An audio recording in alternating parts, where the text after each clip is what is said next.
La gente pues no conoce lo que es realmente un estudio de un artista hasta que viene, hasta que lo ve. Ya no te cabe ningún cuadro. Yo creo que nos vas a tener que vender algo para poder seguir. Mi primera exposición de pintura, que fue en 1991 en la Casa Pedro Domecq. La Academia de Bellas Artes me da una residencia artística. Y entonces en lugar de mandar las obras, yo me fui un mes antes, realicé todas las obras allá. ¿Cuántas te echaste en un 35 mes? Obras. Una diaria casi. En un mes. Casi una diaria, porque pintaba varios al mismo tiempo. Pero tienes un premio que no tienen todos. La llave de la ciudad de Minatitlán. Eso está maravilloso. Mis queridos amigos, como siempre, buenas tardes. Estamos aquí en Grandes Líderes. Como siempre, me acompaña mi compañero y amigo Jorge Narváez. Y el día de hoy vamos a entrevistar a una persona que seguramente ustedes ya conocen. Mi querido amigo Pedro Trueba, desde Minatitlán, Veracruz, hasta acá, México. Estamos aquí en sus estudios en Xochimilco, donde es una maravilla. Ahorita van a conocer un ratito más en las imágenes que les vamos a mandar. Todo esto es enorme, unas pinturas padrísimas. Mi querido Pedro, muchísimas gracias por estar aquí con nosotros, gracias por recibirnos aquí. Sí, la verdad es un honor. Como te lo platicaba, la gente pues no conoce lo que es realmente un estudio de un artista hasta que viene, hasta que lo ve. Ya no te cabe ningún cuadro. Yo creo que nos vas a tener que vender algo para poder seguir haciendo, porque está padrísimo. Cuéntanos acerca de tu estudio, mi querido amigo. Bueno, pues esta casa realmente es de mi suegra, es una maravilla, la tengo desde hace 25 años. Entonces no hay mujeres permitidas. Nada más puedes entrar tú. Entro yo y entra obviamente mi esposa. Y Laura. Nada más, perfectamente. Mi hija Laura también, pero ella vive en Canadá. Y hoy Laura no está. Sí. Laura se fue. Laura no está en la casa. Sí. Laura no está. Perfecto. Platícanos, mi querido amigo, ahora sí del estudio que nos estabas platicando. Bueno, pues este estudio está aquí en Xochimilco, están invitados todos, en el mero centro de Xochimilco estamos. Es una casa catalogada como patrimonio histórico, entonces es una maravilla tener un estudio en estos espacios porque tenemos una muy buena altura, tenemos iluminación y tenemos la manera de almacenar muy bien las obras y de mostrarlas al público cuando el público viene. Y me encanta que recorran todos los espacios y rincones de este espacio, ¿no? Mi querido Pedro, ¿cómo estás? ¿Cómo estamos, Jorge? Bien, ¿qué tal? Amigo, mucho gusto. Oye, como lo decía Charlie, vamos a entrar ahorita en materia para conocerte y sobre todo queremos conocerte también desde el punto de vista personal. Claro. ¿Quién es Pedro? ¿Cuántos hijos tienes? Claro. ¿Qué le gusta? ¿Qué no le gusta? ¿Cuál es la esencia de Pedro? Etcétera. Y luego nos vamos a meter a todos los temas de tu arte, claro. Tus libros, etcétera. Pero platícanos, ¿quién es Pedro? Bueno, soy Pedro Trueba, artista plástico mexicano, arquitecto. También estudié arquitectura en la UNAM. Cuando estaba estudiando arquitectura fue cuando realicé mi primera exposición de pintura hace 33 años. Y a partir de ese momento empecé a meterme cada vez más en el mundo del arte y de la pintura, siendo ya arquitecto. Trabajé en el Museo Nacional de Antropología, trabajé en sitios y monumentos de patrimonio cultural de Conaculta, realicé muchos proyectos culturales, hasta que llegó el momento de la encrucijada de mi vida, que fue dedicarme exclusivamente a hacer arte, ¿no? Claro. A hacer pintura, y vinieron muchos proyectos nacionales, muchas exposiciones que ya traía. Ya actualmente tengo más de 100 exposiciones en México y este año voy a tener 30 exposiciones en el extranjero. Sí, ahorita se está presentando una gran exposición en el Consulado de México en Kansas City, y vienen proyectos en Guatemala, en Dublín, en Sri Lanka, Colombo, en Miami para este año. Entonces, pues de todo esto podemos platicar. Perfecto. Oye, aprovechando, tenemos mucha audiencia que son jóvenes que están en una etapa donde pues están decidiendo qué van a estudiar, a qué se van a dedicar, y de repente pues es una de las decisiones más importantes. Claro. Entonces, para ello voy a adentrar a un detalle para hacerte la pregunta. Sí. Platicábamos previamente más de 9,000 obras durante toda tu carrera, pero antes de, digamos, meterte a la pasión del tema del arte, estabas estudiando ingeniería Ajá, ingeniería sí. electromecánica, y luego de repente Esa no es es lo una- que yo sí. quería, y luego la arquitectura, y luego la... A ver, Mira, te voy a ¿dónde platicar. pasas esos te voy a cambios, te voy a no? platicar cómo estuvo. Los estudios, la etapa de los estudios en mi vida.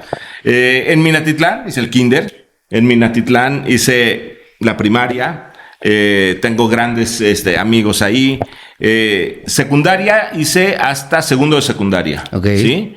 Tercero de secundaria ya me vine a vivir a México y lo hice en el Centro Escolar Cedros. Ok. Sí, y posteriormente, pues, obviamente tenía el pase directo a la preparatoria de la Universidad Panamericana. Ahí en la UP, Prepa UP, estudié la preparatoria. De la Prepa UP tengo grandes recuerdos porque hace poco me entregaron el alumni summa cum laude por haber estudiado ahí en la preparatoria de la Universidad Panamericana. Tenía el pase directo en esa época y entonces se me hizo muy fácil entrar. Pues entro a estudiar ingeniería electromecánica. O sea, no sabía en esa época que iba a ser artista. ¿Qué querías? Sí. Exactamente. O sea, me fascinaba dibujar y yo dije, bueno, pues dibujo máquinas o algo así. Dije, pues va, ¿no? Como tema de hobby, ¿no? No se me dificultaba el tema de las matemáticas, ni el tema de la física, y entonces pues, yo dije, pues es una carrera de las tradicionales que uno tenía que estudiar, ¿no? Entonces me aventé ahí 4 semestres Okay. en la Universidad Panamericana, hasta que me armé de valor y le dije a mi padre. Mi papá era dentista, murió hace 25 años, pero era una persona cerrada, cuadrada, tradicional. Y entonces me armé de valor y le dije, papá, ¿sabes qué? Ya no voy a estudiar. Ya no voy a estudiar ingeniería. ¿Y qué vas a hacer de la vida? Y yo ya tenía mi plan B, que era hacer el examen de admisión en la UNAM. Y entonces me admitieron en la UNAM, pasé el examen, entré a la Facultad de Arquitectura y cambió mi vida esa decisión. Fui feliz, me fascina la arquitectura. Terminé la carrera como arquitecto, me entregaron el premio a la mejor tesis, pero cuando los primeros semestres te dan una clase que es representación gráfica. Claro. Sí, y era de acuarela. Entonces entré al mundo de la pintura por medio de 3 grandes maestros de pintura, René Capdevielle y Castro, Lorenza Capdevielle, José Luis Benyure, fueron mis maestros. Y entonces yo empecé a pintar muchísima acuarela y fue cuando me decidí a hacer mi primera exposición de pintura, que fue en 1991 en la Casa Pedro Domecq. Ok. ¿Y qué decidiste? Oye, ya tengo varios, tengo 20. ¿Cuántos tenías para hacer tu primera exposición? Hice una selección tenía como 200 acuarelas pues y sí. seleccioné 66. De esas 66 acuarelas... ¿Y por qué 66 y no 69? Porque había recorrido los espacios donde iba a ser la exposición. Y es lo que cabía. Y entonces yo dije, para que se vea muy bien, caben 66, ¿no? Esta acuarela va a ir aquí. Museográficamente, sin saber que después de la vida iba a ser museografía, pues yo ya había hecho una, digamos, curaduría del espacio y de mis obras. Y entonces dije, pues caben perfectamente bien 66. Y el tema es que pues no tenía dinero para enmarcarlas, ¿no? Porque eran acuarelas, eran papel. Entonces en esa época le pedí prestado a mi abuela, Carmela, y dinero para enmarcar las acuarelas. Y entonces ya una vez que las pude enmarcar, se realizó esa exposición, fue todo un éxito. Fue muchísima ¿Pero fue exposición para vender o nada más expo normal? No, para vender. ¿Y qué vendiste? Todo. Todo, o sea, vendiste todo. Porque luego mucha gente se frustra, ¿no? Que dice, oye, sí. nada. Más adelantito vamos a platicar de eso porque es muy importante. Eso fue una gran motivación porque pues son como medidores que uno va teniendo que dices, voy en la ruta correcta, ¿no? Porque le gustó a la gente está adquiriendo algo que le está moviendo los sentimientos y las emociones. Ese es el fin del arte. Y entonces el hecho de que les gustó mucho la técnica de la acuarela que tenía, lo que expuse esa vez eran acuarelas de tipo arquitectónico, es decir, puertas, ventanas, perspectivas. De lo que estabas enfocado en el estudio. Exactamente, ¿no? Y entonces eso se vendió. y entonces, pues, seguí pintando, obviamente, la acuarela me fascinó, es más, hice acuarela nada más como 8 años, hice exposiciones y mi técnica era la acuarela, ¿no? Oye, mi querido Pedro, rapidísimo. En esta primera exposición, Sí.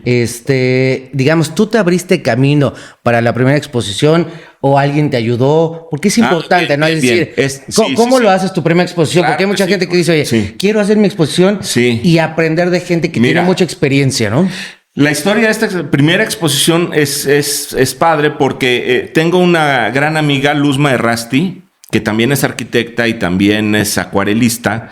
Y entonces ella hizo una exposición en ese espacio, en la Casa Pedro Domecq. Me invitó, obviamente, fui, vi, me gustó los espacios y posteriormente le dije a ella, Luzma, ¿cómo le hiciste para exponer aquí? ¿Podría yo exponer aquí? Me dijo, sí, claro. Presenta tu carpeta de trabajo de acuarelas,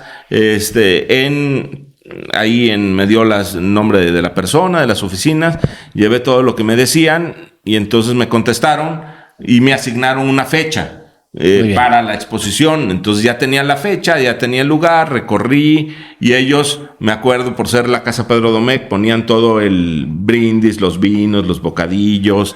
¿Y tú cómo te llamas, Pedro? Sí. ¿Te gusta el Pedro? Digo, que estabas en casa de Pedro Domecq, Pues, ¿no? Entonces, sí, que preguntar si le gusta el Pedro. socialmente. Perfecto. Entonces, esa exposición vi, generalmente cuando hay un espacio así, tienes que donar una obra, pues entonces ya seleccioné la obra que iba a donar para la Casa Pedro Domecq y bueno, pues ya todo lo demás fue ganancia. Claro. Sí. Sí, decías que vendiste todo. Vendí todo, las 66 obras, sí. Está padrísimo llegar con las manos llenas y regresar con los bolsillos llenos de billetes. Sí. Oye, pues, cuéntanos, porque ahorita nos estás platicando de lo que hiciste para medir, porque es un tema que la gente no conoce, que cuando haces una exposición tienes que medir las paredes, tus cuadros, para ver cuándo vas. ¿En qué momento te llama el Museo Nacional de Antropología? O sea, ¿en qué momento te dice, oye, a ver, tú te necesito que estés aquí conmigo para que trabajes con nosotros? Esa es una gran historia también. Resulta que termino la carrera en 1994, me recibí en agosto, un 8 de agosto de 94, y posteriormente la Facultad de Arquitectura hace un concurso de las mejores tesis de ese año y resulta que gano ese concurso y voy a representar a mi universidad, a la Facultad de Arquitectura de la UNAM, a la tercera muestra internacional de arquitectura en Valladolid, España. Estuve en España noviembre, diciembre de ese año y regresando me habla por teléfono el arquitecto Manuel Zuinaga, que fue uno de mis asesores de tesis. Okay. Sí. Y entonces me habla y me dice, Pedro, ¿ya regresaste? Sí, perfecto. Te tengo una cita para que vayas al Museo Nacional de Antropología y te entrevistes con mi esposa.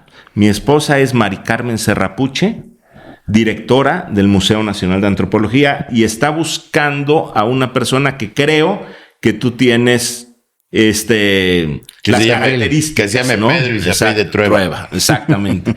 Así fue, fui al Museo de Antropología, me entrevisté con Mari Carmen Serra, que es una gran amiga, nos hicimos enormes amigos y participamos en muchísimos proyectos.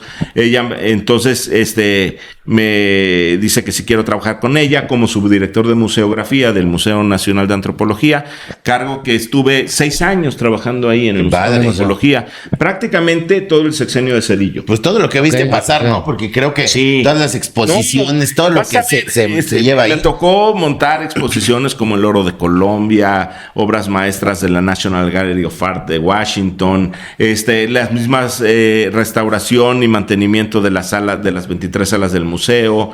Me tocó recibir a grandes presidentes, jefes de Estado. Me tocó recibir a Jacques Chirac, presidente de Francia, a Hillary Clinton en una de las visitas que tuvo, porque a los duques de Luxemburgo, a muchísimos jefes de Estado, cuando vienen a México, tienen que conocer el corazón de la cultura de México, que es el Museo Nacional de Antropología, ¿no? Y entonces yo, al tener este cargo, pues estaba a cargo de que el recorrido fuera maravilloso, y en conjunto con otras áreas del museo, pues se les da un recorrido, se les da un regalo, que generalmente es una reproducción, firman el libro de visitantes distinguidos, y esas acciones que tomaba y ahí en el museo, pues son inolvidables, y pues han forjado mucho el agradecimiento que tengo para esta institución. No, y aparte, inolvidable es toda la historia que llevas, y aparte estás formando prácticamente parte de la historia de la cultura mexicana, porque estás recibiendo, como Exacto. tú dices, a grandes líderes o grandes mandatarios de otros países que vienen a conocer la cultura mexicana, y tú tienes la importancia de ser tú el que cheque que todo esté correcto. Sí. Bueno, yo, y en coordinación con la directora y con todo el equipo. Todo el equipo, pero participamos, éramos uno solo para que todos los proyectos salieran perfectos. Oye, aprovechando, Pedro, referente a esta enorme y maravillosa experiencia que nos compartes, 6 años estuviste ahí, ¿no? Sí. Y aparte de lo que nos compartes ¿cómo te sirvió esta experiencia desde el punto de vista profesional en el desarrollo de tu liderazgo para que hoy pues seas también el arquitecto y el artista que eres? Bueno, hay 2 temas importantes aquí. Uno es, entré a trabajar muy joven en el Museo de Antropología, 27 años tenía, ¿no?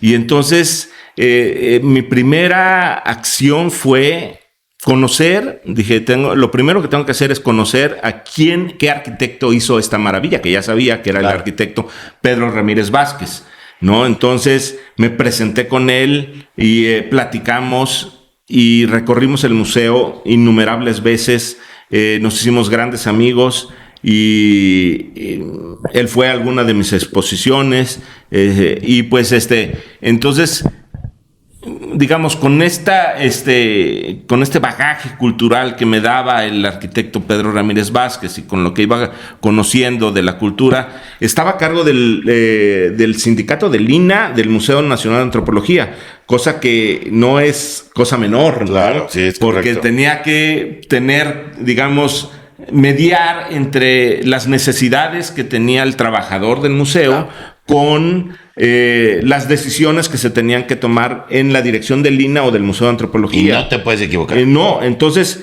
eran temas muchas veces difíciles, pero los podía tomar. Entonces esa parte enriqueció mucho mi manera de ser actualmente, ¿no? Saber que todo se puede. En todos los proyectos de arte actualmente yo sé que todo se puede realizar, ya sea en pintura o en escultura. O sea, por ejemplo, ¿por qué todo se puede realizar? Si estaba montando una exposición en la sala azteca del Museo de Antropología y según el guión museográfico, no sé, la Coatlicue tenía que estar colgada de una lámpara, ¿no? No se puede si pesa tantas toneladas. No, sí se puede. Todo se puede. Hay que buscar la forma, ¿no? Hay que buscar la forma de presentarla de tal manera que sí se puede. Ese tipo de temas que eran profesionales en esa época para resolver una exposición, los aplico actualmente en mi manera de ver el arte y la vida, sabiendo que todos los proyectos se pueden realizar. Claro, y tiene que ver también con el desarrollo de tu liderazgo, ¿no? Claro. Justamente lo que hemos platicado con muchas personas y gente que hemos entrevistado es, digamos que todo su recorrido realmente lo que permite es formar un carácter, un desarrollo de liderazgo, pero por cada experiencia que viven es un tema complementario a lo que el día de hoy son, ¿no? Exactamente. Es muy importante eso. Oye, ¿y en qué momento decides Conaculta? ¿En qué momento llega Conaculta? ¿En qué momento pues decides hacer ese cambio? Porque realmente después de echarte un sexenio con un presidente, hacer cambios es difícil. ¿Por qué hubo ese cambio? Pues se van dando así las cosas en la vida. Pues generalmente cuando son los proyectos sexenales aquí en México, termina mi labor en el Museo Nacional de Antropología y entra Fox a ser presidente y nombra director general de Sitios y Monumentos de Patrimonio Cultural a un gran amigo, el doctor Javier Cortés Rocha, que había sido director de la Facultad de Arquitectura cuando yo estaba estudiando ahí en la Facultad de Arquitectura, y ahí es cuando nos hicimos amigos. Y pues obviamente tiene toda mi admiración como profesor, como director de la facultad, y entonces lo nombra, ¿no? Y entonces le llamo yo para felicitarlo y me dice: Pedro, me ganaste la llamada, quiero que formes parte del equipo de trabajo aquí en Sitios y Monumentos como coordinador de proyectos. Entonces, esa fue también otra maravilla. Claro. Pues ya dejo el Museo de Antropología y me voy a Sitios y Monumentos, y ahí todos los proyectos ya no eran tanto de museografía, eran de restauración de monumentos. Estuvimos a cargo de la restauración de Palacio Nacional, de la antigua Basílica, de la Catedral Metropolitana, de la supervisión del Museo de Arte Popular, en fin, o sea, y nunca acabamos, porque imagínate, en teoría, esta dirección general tiene que darle el mantenimiento a todos los edificios coloniales del siglo XVI al siglo XIX. Sin dañarlos, en México, sin tocarlos. En México es imposible. Aparte, nunca hay presupuesto que alcance, ¿no? Pero se hacían muchos proyectos, se hicieron muchas cosas muy buenas para la cultura de México, en las cuales tuve el honor de participar, y estando en este puesto, en esta dirección, fue cuando tomé esta encrucijada en mi vida de dejar todo el trabajo institucional para dedicarme exclusivamente al arte. Oye, perfecto, pues la verdad estamos pues muy emocionados, y yo tengo una obra que realmente, bueno, son varias las que admiro, pero cuéntanos sobre el famoso domo de 600 metros que metiste en un techo, o sea, porque eso realmente, aparte de que lo necesita un artista, lo necesita un arquitecto, porque eso se conjunta de que yo creo que si hubiera un artista que no es arquitecto, no lo puede hacer. 600 metros volados pegados en... No, esa es la obra que significa más dificultad en todo lo que he hecho en mi trayectoria. Con esta obra se hizo este libro, ¿no? Es del proceso de la elaboración de la cúpula transformación. Le puse de título Cúpula Transformación. Conste, antes de que existiera la cuarta transformación. Perfecto. Te copiaron. Porque esto fue en 2015. Esa es la cúpula de la... Sí, claro. Sí, es como la tercera transformación. Porque aparte viene el intercambio entre el color del pan con morena. Sí. O sea, Bueno. Este proyecto fue en 2015, pero lo empezamos a pensar en 2014. Resulta que el secretario general de la Conferencia Interamericana de Seguridad Social, Juan Lozano, viene a mi estudio, así como ustedes ven, obviamente, otras obras que estaban aquí, pero también igual de lleno, y platicamos, y él me dice: necesito que visites la Conferencia Interamericana de Seguridad Social, que es donde trabajo, y hay un proyecto que necesitamos que tú hagas.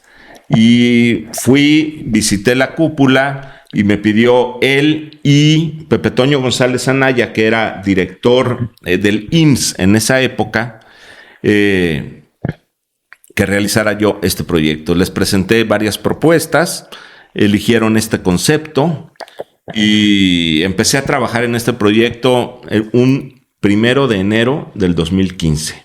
Sí, se inauguró el 17 de abril del 2015. Entonces, prácticamente, sí, en 4 meses me aventé esto. Rapidísimo. Día y noche. La dificultad fue mayúscula porque es un auditorio, entonces tiene la forma escalonada, digamos, por todas las butacas. Quitaron ellos todas las antiguas butacas, me dejaron todo el auditorio pelón, digamos, y yo armaba plataformas de madera para que quedara parejito el piso, y sobre esas plataformas de madera se armaban las torres de andamios. Eran andamios muchas veces de 5 o 6 módulos, muy alto, o sea, tenía 20 metros de altura, 20 metros de diámetro, casi 600 metros cuadrados tiene esta obra. Y entonces, cuando la primera vez que yo la vi, pues es una cúpula gris. Pensé que era un gris concreto, Pensé que era de concreto, entonces, pero cuando la empecé a realizar y subí, toqué no era concreto, era un aislante térmico acústico que en esa época le ponían a los auditorios. Entonces, que era como este cartón gris de los huevos, donde ponen los huevos y que lo esparcían en el techo, digamos, de la cúpula. Entonces, si humedecía mucho ese material, corría el riesgo de desprenderse. Entonces, casi ni podía tocar el material y ya tenía el compromiso de realizarla. Entonces, opté por hacer un action painting en contra de la gravedad, así como Jackson Pollock chorreaba la pintura y jugaba con la gravedad de la pintura, que eso yo lo había hecho anteriormente por experimentar esas técnicas.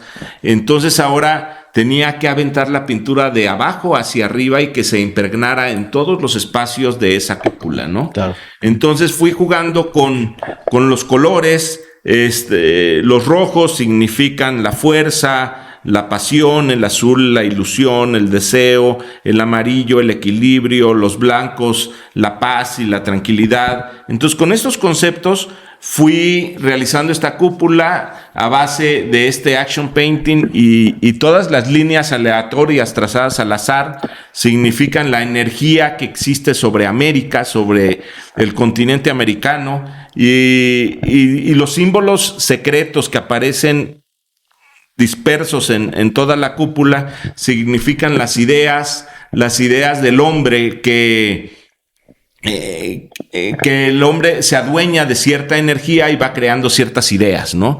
Entonces, con este concepto fue que realicé esta obra. Tuve 7 ayudantes, porque muchas veces era pintar hasta como teniendo mis ayudantes arriba. Entonces, yo tu Capilla Sixtina, tú dirigiendo. Sí. Es como una obra, una sinfónica, es como música, porque muchas veces pintaba por medio del láser, apuntaba y le decía a mis ayudantes, tú vas a pintar de azul hasta ahí, tú con rojo hasta acá, tú con amarillo hasta acá. Tú eres la mente blanco, brillante. Y entonces ahí los iba dirigiendo y mis manos estaban arriba por medio de ellos. Y yo, porque cuando uno subía, se perdía en el espacio porque era muy grande. Claro. ¿No? Y más con los andamios. Entonces, ya al final pintaba de abajo hacia arriba por medio del láser. Sí, como dice Charles, la Capilla Sixtina, ¿no? Pero de este lado. Pero sí, ese proyecto fue maravilloso. Lo inauguró José Antonio Meade, que era secretario de Relaciones Exteriores en esa época, y Pepe Toño González Anaya, que era director general del IMSS. Y entonces fue un gran proyecto. Oye, mi querido Pedro, y aprovechando, ¿cómo le hacías? Y por favor, me parece muy interesante. Estabas en el tema de en el Museo Nacional de Antropología, luego el tema de Conaculta y luego este proyecto, pero además hacías tus obras. Sí, ¿no? Además pintabas, porque nunca dejaste de pintar, nunca dejaste de hacer ninguna obra. Entonces, realmente era combinar, ¿no? Tu trabajo con tu pasión, tu arte, porque para eso también me encantaría que nos platicaras pues de las obras que tenemos aquí atrás, tus técnicas, qué significan, que nos platiques de este tema, porque nunca dejaste de hacerlo. Hablando de pintura, siento que lo más importante es la evolución. La evolución en el arte es muy importante, no solo técnicamente, sino por medio del estilo que vas plasmando en tus obras. Siento yo que todos los artistas deberían, que muchos no lo hacen, pero deberían partir del realismo, ¿sí?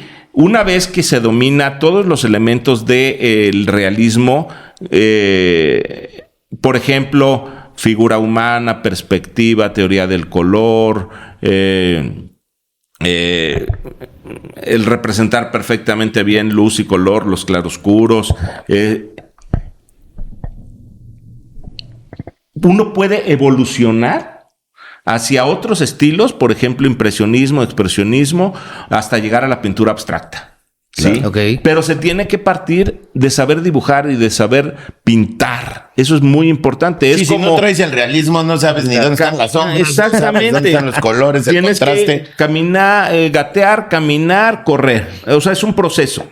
Lo mismo pasa con la pintura. No puedes partir de, hago pintura abstracta y expreso mis sentimientos, porque no tienes las bases de la luz, la sombra, el color, la perspectiva. Y la dimensión.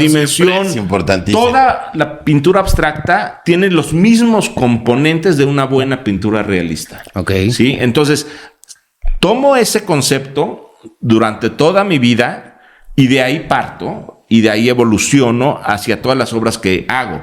Llego a lo abstracto, hago abstracto conceptual, con movimiento, más ortogonal. Combino en una obra abstracta ciertos elementos realistas. Entonces, o sea, puedo poner una figura de algún animal o de algún árbol dentro de un ambiente totalmente abstracto, y entonces estoy combinando, ¿no? Cuando hacía unas estancias en Nueva York, más o menos como de 2009 a 2013, que estuve yendo a Nueva York a pintar, decía Lynn Oberstein, mi representante, que mi estilo era un free spirit painting, ¿no? Que eran pinturas de espíritu libre, porque no me encasillaba en ningún estilo predeterminado, ¿no? Sino literalmente podía estar... Lo que se te antoja en la mañana. Exactamente. Con lo que soñaste lo pintabas en la mañana. Puedo estar haciendo una obra totalmente abstracta y de ahí me podía pasar a hacer una obra hiperrealista. Por ejemplo, ¿qué tenemos aquí atrás? Sí. Bueno, esta obra es una obra hermana de otra que tengo en otro de los cuartos, que mide 1.80 por 1.80 y se va a ir a Miami en el mes de septiembre.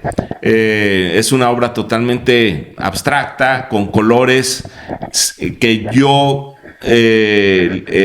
imprimí en estas telas, con estos colores y texturas, pensando en Miami y en México. ¿Esto por qué? Porque va a ser el mes de la hispanidad, que se va a celebrar en Miami, en el Consulado de México en Miami, y me invitaron para que fuera el artista mexicano que represente a México en esta exposición.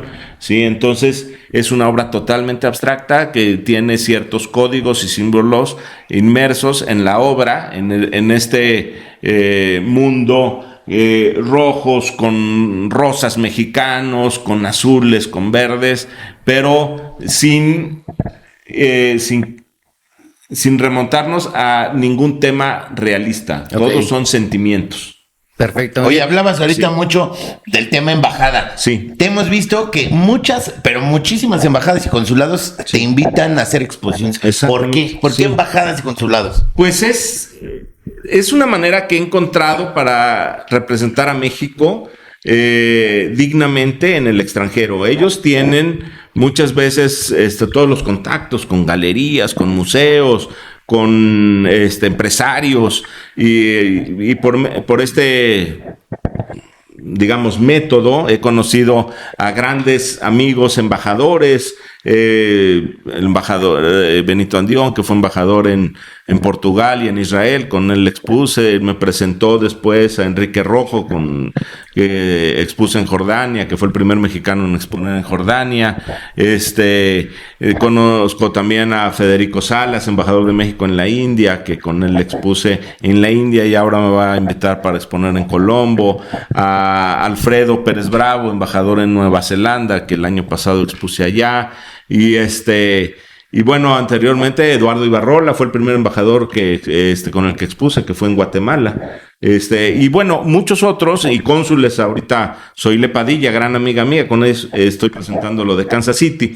Entonces, si uno hace bien su trabajo de pintura, es profesional, te van a recomendar y te van a presentar, y conoces a mucha gente muy importante, y si te portas bien con toda la gente que conoces, de repente sabes que esa persona con la que platicaste y con quien fuiste buena persona, y de repente está en otro puesto. O sea, el chiste es ser una persona íntegra, ser buena persona, dar los mejores consejos siempre, y pues así, esa ha sido la constante en toda mi vida. Exacto. Oye, cuéntanos, porque luego la gente dice, qué padre ser exitoso, qué padre que ya esté de viaje, qué padre que vaya a tantos países. Cuéntale a la gente, a lo mejor la primera vez que fuiste a Portugal, que creo que fue de tus primeras exposiciones, el temor que tienes porque vas a transportar tu obra, los paquetes son enormes, ¿qué sientes como artista? Cuéntanos sobre ese tema, que la gente no lo sabe, ve la obra ya puesta en Portugal y dice, qué bonito, pero desde Xochimilco hasta Portugal. Bueno,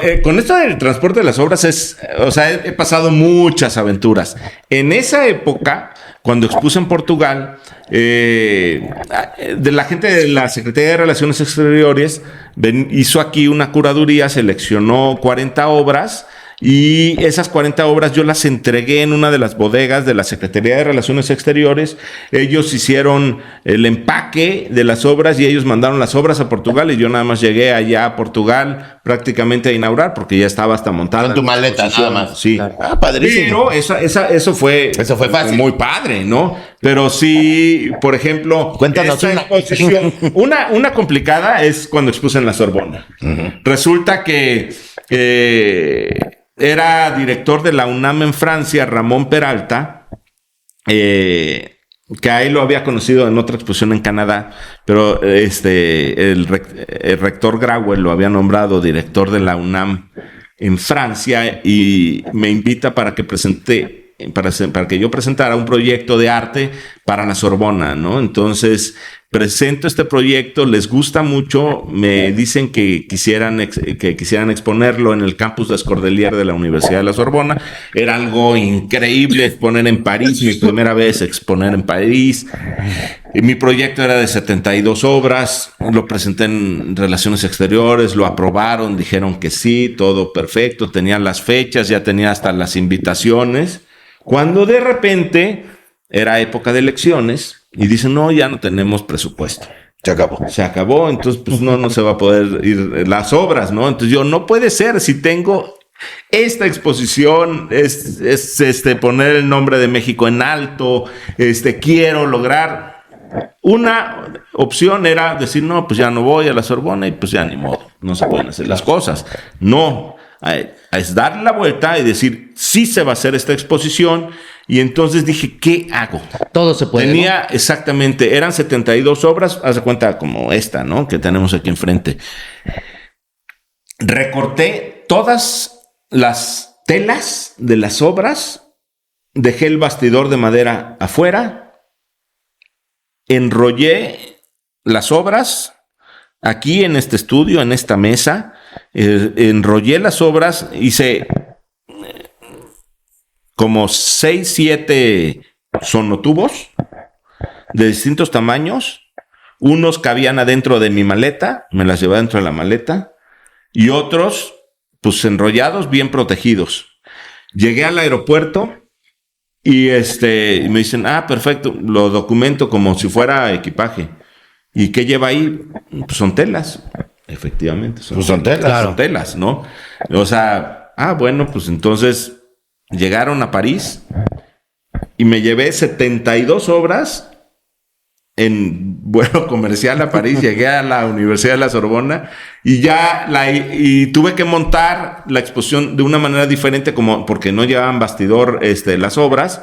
Entonces, con velcro de alta resistencia, se las pegué atrás en las vitrinas donde estaban y quedó perfectamente bien montada la exposición, y fue un éxito. Nadie se imagina el problema en el que estaba antes de presentar esta exposición. No, y cómo lo resolviste, ¿no? Porque al final lo que tú decías es parte del desarrollo, y lo platicamos, ¿no? Del liderazgo, es encontrar las formas del cómo sí. Y que tal vez a nadie se le hubiera ocurrido de esa manera el cómo lo resolviste. Bueno, otra muy buena historia también es que me invita a la Academia de Bellas Artes de Nueva Zelanda para exponer allá. Entonces también en Wellington, esta era maravilla, pero salía carísimo mandar las obras para allá. O sea, ni por mis medios, ni por medios de la embajada, ni de FedEx, las embajadas, era muy caro, ¿no? Porque mandar cualquier cosa a Nueva Zelanda por el tema biosanitario es muy difícil. Casi nada puede entrar a Nueva Zelanda. Todo se tiene que producir ahí. Y entonces, ¿qué hago? Pues bueno, hablo con la gente, con el embajador, hablo con el jefe de Cancillería y consiguen un patrocinador de materiales de pintura. Y la Academia de Bellas Artes me da una residencia artística. Y entonces en lugar de mandar las obras, yo me fui un mes antes, realicé todas las obras allá. ¿Cuántas te echaste en un 35 mes? obras. Una diaria casi. En un mes. Casi una diaria, porque pintaba varias al mismo tiempo. Y con eso se hizo una gran exposición en Nueva Zelanda. Es darle la vuelta, ¿no? Si no se pueden mandar las obras, pues voy y las hago allá, ¿no? Oye, fíjate que voy a compartir unos datos que creo que es importante que también la gente lo sepa. Más de 100 exposiciones nacionales, Sí. más de 26 internacionales, Sí. Más de 35 años en el tema del arte y más de 9,000 obras realizadas por ti. Sí. Entre ellas el 90% son pintura y el Sí. otro 10% es, digamos, esculturas. Sí. Esto, de alguna manera, pues cualquier persona que te cataloga un hombre exitoso por la trayectoria que tienes en este ámbito. Pero la pregunta es, para ti, Pedro, ¿para ti qué significa o cómo representas para ti el éxito? ¿Qué es para ti el éxito? ¿Es lo que ya lograste o qué significa para ti el éxito? Empezando porque tienes que hacer, para ser una persona exitosa, tienes que hacer lo que más te gusta hacer en la vida, ¿sí? Si partes de ahí, seguramente vas a tener éxito. Entonces, no tienes que partir si voy a ganar tanto dinero o no. Eso no tiene nada que ver. Tiene que ver que seas feliz haciendo lo que más te gusta hacer. A mí me fascina pintar, me fascina crear nuevos proyectos y todo lo que implica no solo la realización física de las obras, sino también la colocación de las obras en los espacios, el conocer a nuevos clientes, el poder promover las obras como en este espacio, claro. El poder representar a México en muchos países, el conocer a nuevos públicos, o sea, todo eso me fascina. O sea, si te gusta y te fascina todo lo que haces y lo podrías hacer el resto de tus días, de ahí viene el éxito. De ahí viene el éxito. Oye, hablando de lo que te fascina, a mí la verdad me fascina una obra tuya que quiero que me platiques. Sí. Una obra que tú pusiste en las instalaciones en Querétaro de Eurocopter. Ah, bueno. Esa escultura que tienes ahí en Eurocopter, que yo tengo una foto con esa escultura, está padrísima. Que hoy ya no es Eurocopter, hoy es Airbus Helicópteros. Pero está padrísima. Cuéntanos sobre esa escultura maravillosa que tienes allá. El primer proyecto de escultura monumental. Antes había hecho esculturas pequeñas, pero resulta que un gran amigo cliente, Enrique Cepeda, dueño de Transportes Aéreos Pegaso,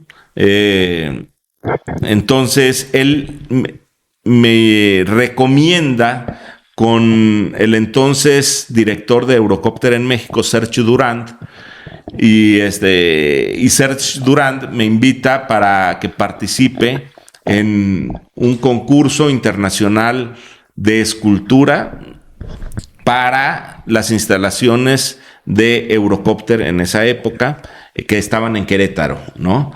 Y entonces es maravilloso este proyecto porque era un concurso de escultura, pero solamente íbamos a participar 8 artistas. ¿Por qué? Porque iba a haber primero 8 jurados. Entonces, cada jurado iba a participar con un artista, ¿sí? Y entonces, los jurados obviamente eran personajes relevantes en la vida nacional, cultural, política y demás.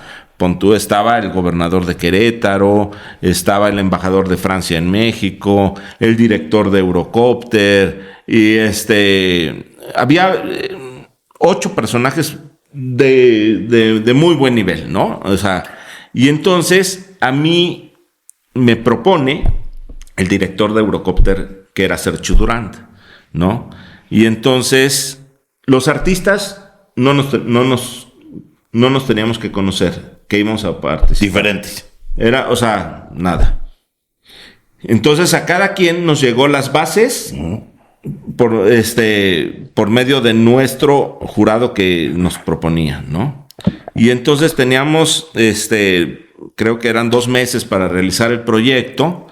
Y cuando terminábamos el proyecto, lo teníamos que presentar, estaban en las bases, fue en un salón del hotel, el que está en Polanco, el Presidente, Camino Real de Polanco, el que está ahí en Mariano Escobedo. Entonces, y nos daban horas diferentes para que no nos viéramos los artistas, ¿no? Como licitación. Entonces, como licitación. Y aparte, fue mi segundo examen profesional, porque ante tal jurado que eran personajes muy importantes, yo tuve que presentar mi proyecto con maqueta, planos y una gran explicación de por qué quería que fuera así esa escultura, ¿no?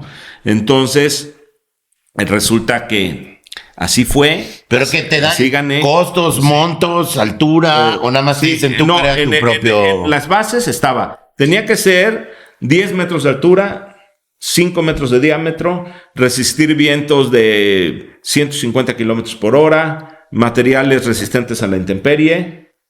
Prácticamente era eso, claro, ¿no? Y 50% de descuento. Y un presupuesto que daba, que ahorita no me acuerdo cuál era, pero pues con este presupuesto te tiene que alcanzar y ese es el premio. Si te sobra ese presupuesto, pues bienvenido. Si no, pues ese es el premio, ¿no? Entonces también había una limitante que era el presupuesto, ¿no? Entonces yo hice mi propuesta se llamó La energía de los voladores, y tenía todos los lineamientos que decían ahí, y fue una fusión entre el ritual de los voladores de Papantla con el despegue de los helicópteros. La realicé en aluminio y resistía perfectamente los vientos. Es más, actualmente sigue perfectamente bien. Y la pude hacer y fue un gran proyecto. La inauguró en esa época, pues el presidente era Enrique Peña Nieto, la inauguró porque pues era un gran evento la inauguración de Eurocopter en Querétaro, ¿no? Entonces, todo salió muy bien. Exactamente. Sí. Pues mi querido amigo, como siempre nos están regañando allá atrás que antes tenemos que ir, pero no nos importa. Quiero que nos cuentes sobre un tema importantísimo, porque a ver, sabemos que tienes premios en todo el mundo. Tienes el premio honoris causa por la Universidad de Jalapa. Tienes varios premios que, no por minimizar, pero varias personalidades pueden tener, pero tienes un premio que no tienen todos. La llave de la ciudad de Minatitlán. Eso está maravilloso. Eso está buenísimo. No conozco a nadie que le hayan entregado la llave de la ciudad de Minatitlán. Cuéntanos sobre ese gran conocimiento. No, pues imagínate, ahí nací, ahí crecí, ahí realicé mis primeras obras. Y volver después de muchos años, por la invitación de la alcaldesa Carmen Medel, la actual alcalde de Minatitlán, para entregarme este reconocimiento, y recorrer los espacios en los que pues yo de niño corría, caminaba, tenía amigos, pues es realmente un gran honor, un gran compromiso con el lugar donde nací, es un gran compromiso con mis amigos, principalmente, que siguen viviendo ahí algunos, y sobre todo con mi familia, ¿no? Que es muy importante en mi trayectoria, y pues pues yo lo recibí con todo gusto, y cada vez que pueda voy a hacer algo por Minatitlán, por Veracruz y por México. Excelente. Mi querido amigo, fíjate que no quiero que nos despidamos sin hacerte esta pregunta, porque lo reiteraste durante digamos, el proceso de la entrevista, y me parece bien importante. Durante tu trayectoria hablaste mucho de que muchas puertas se abrieron a través de relaciones, ¿no? Sí. Entonces, que nos compartas y que le platiques a la gente que nos está escuchando, porque a veces hay un dilema, ¿no? Las relaciones son importantes para salir adelante, para ser exitoso. No son importantes. Y si la respuesta es sí, ¿cómo manejas este tema de relaciones para que realmente una puerta te lleve a otra, te lleve a otra, te lleve a otra, ¿no? O sea, ¿cómo lo manejas tú? ¿Cuál debería de ser el consejo de manejar relaciones para llegar al lugar donde tú quieres? Para la gente que está empezando. Exacto. Bueno, pues primero es ser una persona, como te decía hace rato, íntegra, ¿sí? Creer que lo que haces vale. Eso es importantísimo. Saber, creértela tú, saber que el producto que estás ofreciendo, ¿qué producto es? Es arte. Entonces, ¿por qué es arte? Porque mueve los sentimientos y las emociones del público que la va a ver. O sea, es algo que no tiene ningún otro producto. Es como cuando oyes alguna música y te enaltece el espíritu, es lo mismo. O sea, ya sea en pintura o en escultura. O sea, si partimos de ahí y sabes que vale realmente lo que estás ofreciendo, entonces puedes ofrecer esto al público. Ahora bien, tienes que ser empático con las personas. No tienes que... O sea, yo creo que el principal enemigo de un artista es ser soberbio. Sí. Y entonces,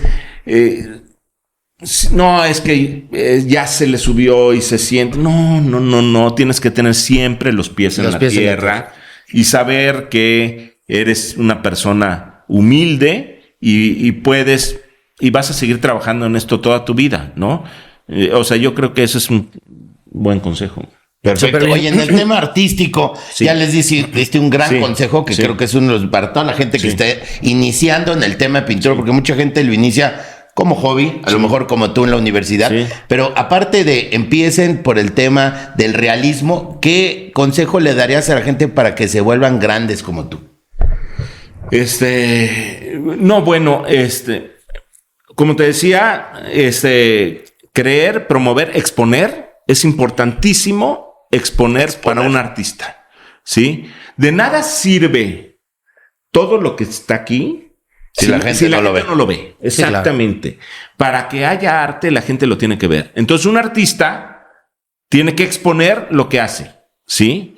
Entonces, ya sea en pintura, en escultura, en fotografía, en cualquiera de las disciplinas artísticas, la gente lo tiene que ver. ¿De qué serviría una gran obra musical de la sinfónica si la gente no lo oye? Pues no va a haber arte, ¿no? Tiene que ir a un auditorio y que la gente entre y que se emocione. Ahí va a haber arte, ¿no? Es lo mismo con esto.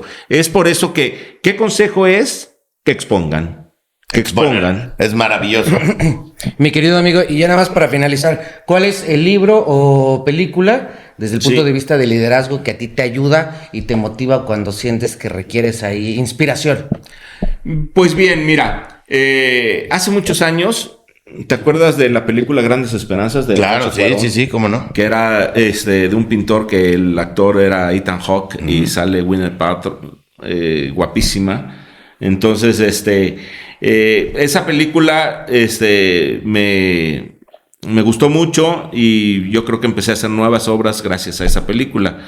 Y bueno, de libros, pues tengo la colección de Leonardo da Vinci, que es top para mí. También tengo la de Picasso, que pues también la evolución que tuvo Picasso y el haber pasado por todos los estilos, eso es clave también en mi trayectoria. Oye, y 21 libros que tenemos aquí. Sí, 21 libros. Oye, rápido, ya nos están corriendo. ¿Cuál es tu libro favorito de los 21 libros que has hecho tú?